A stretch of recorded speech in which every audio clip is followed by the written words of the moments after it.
House Leader of the Third Party. Yeah, thank you, Mr. Speaker. I rise to speak to this motion, and I think it's.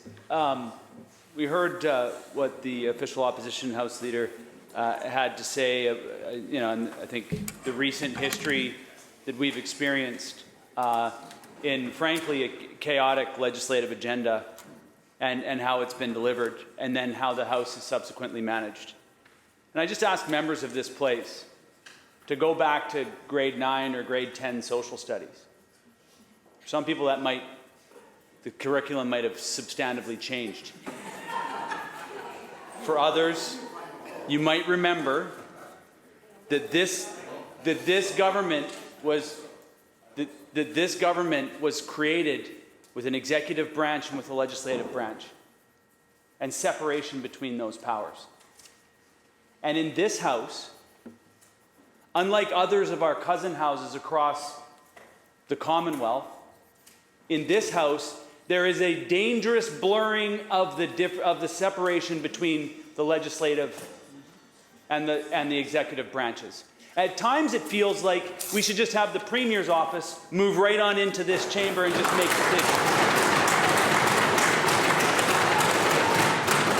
And it's the responsibility of the people who manage this place to ensure that there is a healthy separation between the executive branch, who brings forward legislation and who governs this province, and the legislative branch, whose job it is to scrutinize their work.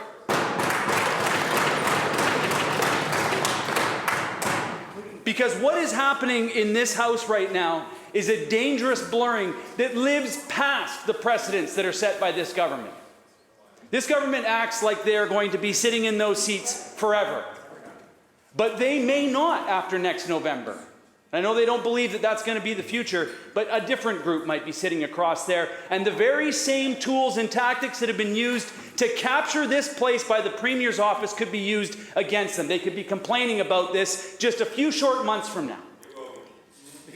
Mr. Speaker, what is happening with this schedule and with this management of this House, and with limiting the ability for the members of the opposition, for the members of the public to even know what legislation is in front of the legislators that they elected to come here, have the ability to scrutinize those pieces of legislation? How does anybody know what the impact of the housing bills that are in front of us? We get them put halfway through a November election, and they're going to be shuttered by December. No debate, no discussion, no air, no proofing.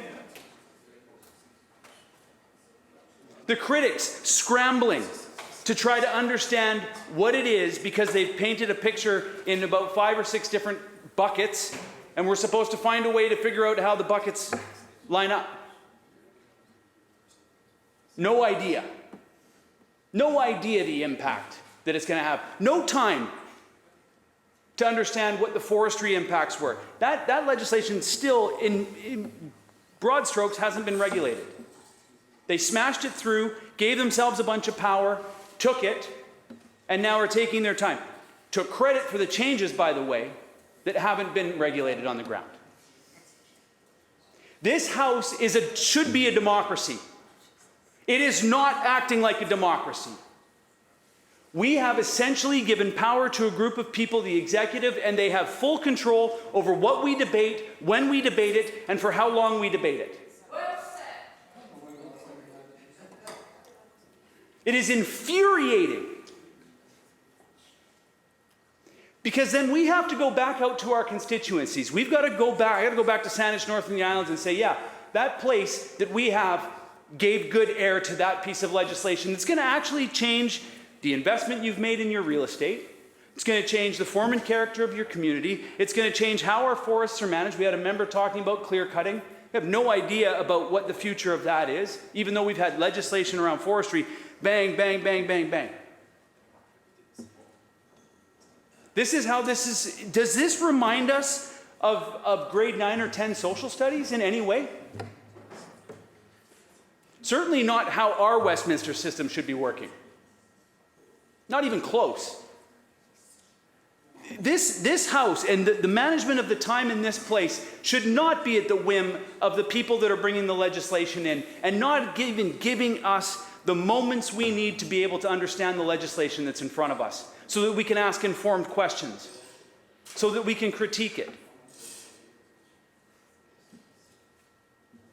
It is the people of British Columbia need to understand how their democracy is being run right now, because it's teetering. And that is not an exaggeration.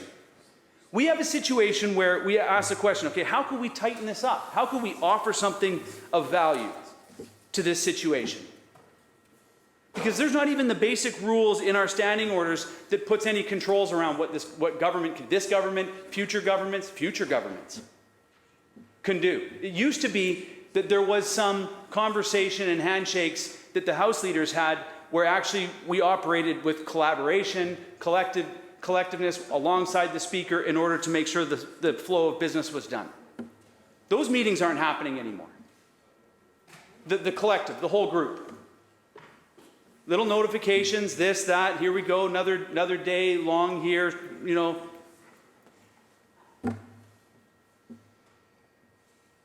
Mr. Speaker, we need to wake up to the fact that this House has a very dangerous line that is a line that is blurred, that actually has some very dangerous outcomes if used inappropriately. And this government may not use it. But as soon as the executive branch of this institution starts to own and control the legislative branch, we're in a very, very dangerous spot. And that's what's happened. And just because the BC NDP exceptionalism has them believing that they have every right to do it, the right to rule, like some sort of, I don't know, third-term government. They're only in their second term. You shouldn't be acting like you're in your third term. You're only in your second term.